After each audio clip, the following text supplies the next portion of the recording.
అందరికీ నమస్కారం. మాజీ ముఖ్యమంత్రి జగన్మోహన్ రెడ్డి గారితో చేతులు కలిపిన వాళ్ళు ఎవరో కూడా బాగుపడిన దాఖలాలు అయితే లేవు ఇప్పటి వరకు. ఈయన తండ్రి వైఎస్ రాజశేఖర రెడ్డి అధికారంలోకి వచ్చిన తర్వాత 2004 నుంచి ఈయన వార్తల్లోకి రావడం మొదలుపెట్టాడు. 2004-2009 మధ్యలో విపరీతమైన ధన వ్యామోహంతో తండ్రి పదవిని అడ్డం పెట్టుకొని అడ్డగోలుగా సంపాదించాడు. ఈ సంపాదించే క్రమంలో ఆయనకి చాలామంది సహకరించారు. రాజకీయ నాయకులు సహకరించారు, అధికారులు సహకరించారు. అలా సహకరించిన వాళ్ళంతా కూడా జైలు పాలయ్యారు. నాశనం అయ్యారు అనుకోవాలి, జైలు పాలు కాదు, నాశనం అయిపోయారు. వాళ్ళ కెరీర్ అంతా నాశనం అయిపోయింది. జగన్మోహన్ రెడ్డికి సహకరించిన ఐఏఎస్ అధికారులు బీపీ ఆచార్య, శ్రీలక్ష్మి, రామ్ గోపాల్ లాంటి వాళ్ళంతా కూడా జైలు పాలయ్యారు. పారిశ్రామికవేత్తలు మ్యాట్రిక్స్ ప్రసాద్, సత్యం రామలింగరాజు, కోనేరు ప్రసాద్ వీళ్ళంతా జైలు పాలయ్యారు.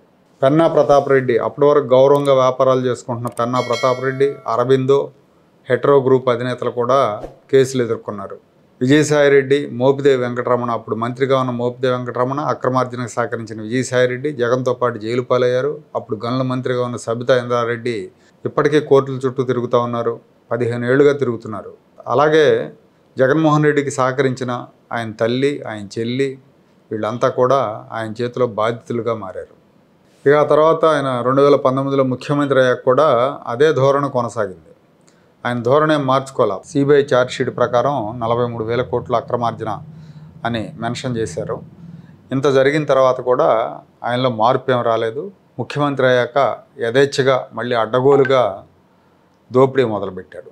ఈ దోపిడీకి సహకరించిన అధికారులంతా కూడా ఇవాళ కొంపగూడు వదిలేసి పరారీలో ఉన్నారు, అజ్ఞాతంలో ఉన్నారు. వాసుదేవరెడ్డి ఎక్కడున్నాడో తెలియదు.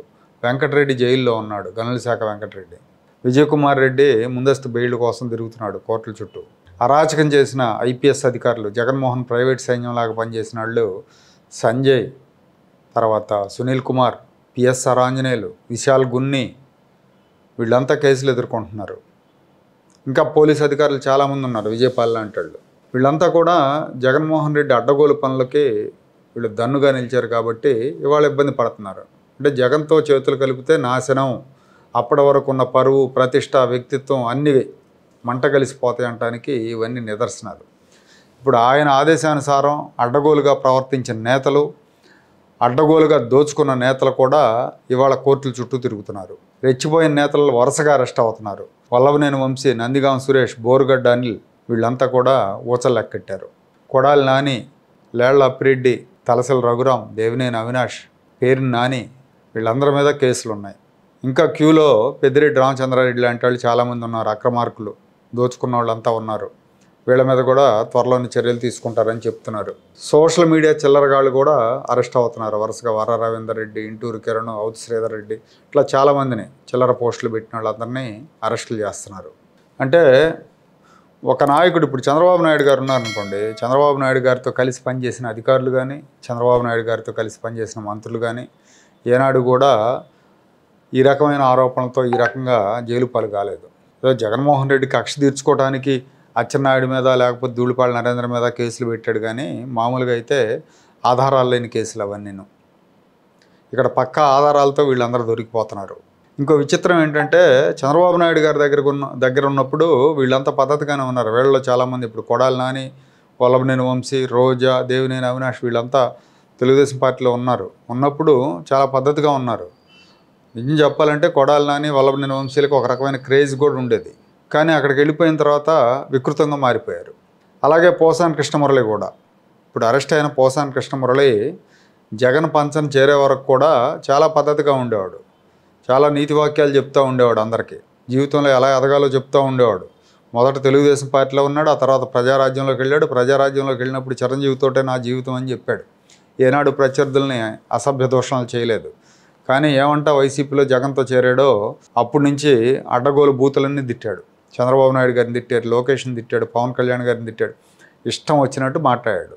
చూసేవాళ్ళకి బీపీలు పెరిగేట్టుగా తిట్టాడు. ఈయన ప్రెస్ మీట్ వస్తుందంటే టీవీలు ఆఫ్ చేయాల్సిన పరిస్థితి ఉండేది. అంటే అంతగా దిగజారిపోయాడు. పోసాని కృష్ణమురళి అనగానే చీ అనే పరిస్థితి వచ్చిందనమాట. వీళ్ళ క్యారెక్టర్ పోగొట్టుకున్నారు. వీళ్ళకి సమాజంలో గౌరవం పోయింది, సొంత కులంలో గౌరవం పోయింది. సొంత కులస్తులు పెళ్ళిళ్ళకు పిలవటం కూడా మానేశారు వీళ్ళని. వీళ్ళు వస్తే పరువు తక్కువ అని. పవన్ కళ్యాణ్ నువ్వు షూటింగ్కి వెళ్ళేటప్పుడు వెళ్ళంగానే నీ ఇంట్లో పని వాళ్ళతో పెట్టుకుంది అని ఎవరో చెప్పారు, నిజమా కాదా? ఆ బిడ్డ లేదంట, పని వాళ్ళకే అంట. దీనికి అంతటికీ కారణం ఎవరు? జగన్మోహన్ రెడ్డి. జగన్మోహన్ రెడ్డి వికృత మనస్తత్వం, జగన్మోహన్ రెడ్డి విపరీత మనస్తత్వం.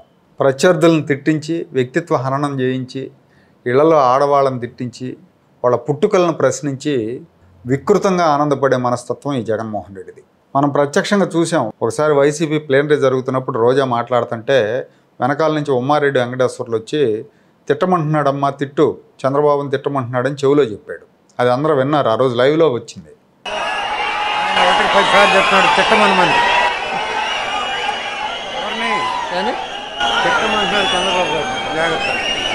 అలాగే అసెంబ్లీలో జోగి రమేష్ చంద్రబాబు నాయుడు గారిని తిడుతున్నా, కొడాలి నాని తిడుతున్నా, ఈయన ఎంకరేజ్ చేస్తూ ఉంటాడు, ముసిముసి నవ్వులు నవ్వుకుంటాడు, ఆనందంగా చూస్తూ ఉంటాడు అనమాట.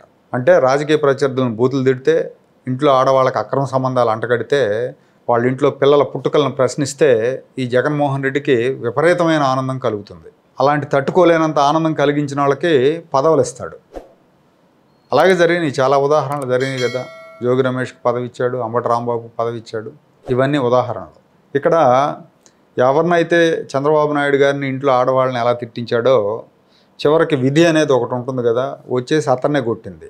ఈయన చంద్రబాబు నాయుడు గారి మీద ఏమైతే ఆరోపణలు చేశారో చివరికి వాళ్ళ ఇంట్లో ఆడవాళ్ళ మీద కూడా అలాంటి ఆరోపణలే వచ్చినాయి. ఈయన వీక్నెస్ గమనించి పోటీపడి తిట్టారు నాయకులు, తిట్టి పదవులు కొట్టేశారు. పోసాని కృష్ణమురళి కూడా ఇందులో భాగమే. అడ్డగోలుగా తిట్టి ఆ తర్వాత ఫిల్మ్ డెవలప్మెంట్ కార్పొరేషన్ చైర్మన్ ఏదో తెచ్చుకున్నాడు.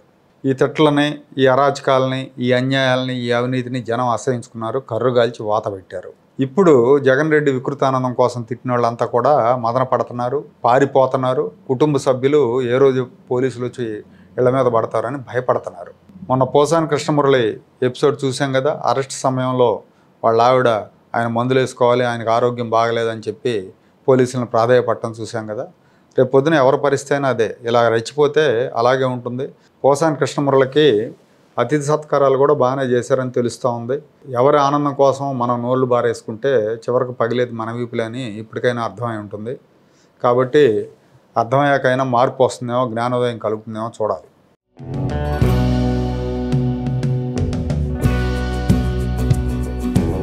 Like, share and subscribe to Rajaniti channel.